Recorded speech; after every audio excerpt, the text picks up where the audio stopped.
MTV থেকে বিকাশে টাকা পাঠানোর জন্য আপনারা প্রথমে আপনাদের ফোন থেকে এমটিভি নিউ যে অ্যাপসটা আছে এটা ওপেন করবেন। ইউজার আইডি এবং পাসওয়ার্ড দিয়ে লগ ইন করবেন। এখান থেকে এমএফএস অ্যান্ড ওয়ালেট ট্রান্সফার, এখান থেকে ওয়ান টাইম ট্রান্সফার আগে ক্লিক করবেন।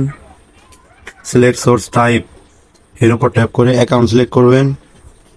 এখন দেখুন সিলেক্ট এমএফএস বা ওয়ালেট এর উপর ট্যাপ করে দিয়ে বিকাশ সিলেক্ট করবেন।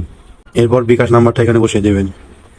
বিকাশ নাম্বার বসানো হয়ে গেলে যে নিক নাম আছে এখানে একটা নাম লিখে দিতে পারেন। তার নামে বিকাশ অ্যাকাউন্ট, তার নামটা লিখে দিলেন। এরপর অ্যামাউন্ট, তো আমি এখান থেকে 500 টাকা ট্রান্সফার করবো, সেক্ষেত্রে নিচে দেখুন 500 দেওয়া আছে, এর উপর ট্যাপ করে দিলে কিন্তু 500 বসে গেল। এখন ট্রান্সফার লেখা এর উপর ট্যাপ করতে হবে। Enter 6 digit OTP. তো ওটিপিটা কিন্তু অটো বসে গেছে, কারণ আমার এই ফোনের মধ্যে সিমটা ভরা আছে। তো এখন নিচের দিকে আসলে এখানে দেখুন লেখা আছে সাবমিট। আর তার আগে এখানে আপনারা সবগুলো চেক দিয়ে নিতে পারেন, নাম্বার ঠিক আছে কিনা, অ্যামাউন্ট ঠিক আছে কিনা। যদি সব ঠিক থাকে তাহলে সাবমিট লেখা এর উপর ট্যাপ করে দেবেন। এখন দেখুন বিকাশ ট্রান্সফার সাকসেসফুল। উপরে আমি যদি বিকাশে যে মেসেজটা আসছে আমার এই ফোনের ভিতরে, যেহেতু আমার বিকাশের সিমটা ভরা, এখানে দেখুন you have receive deposit from my banking of টাকা 500 ফ্রম এমটিভি।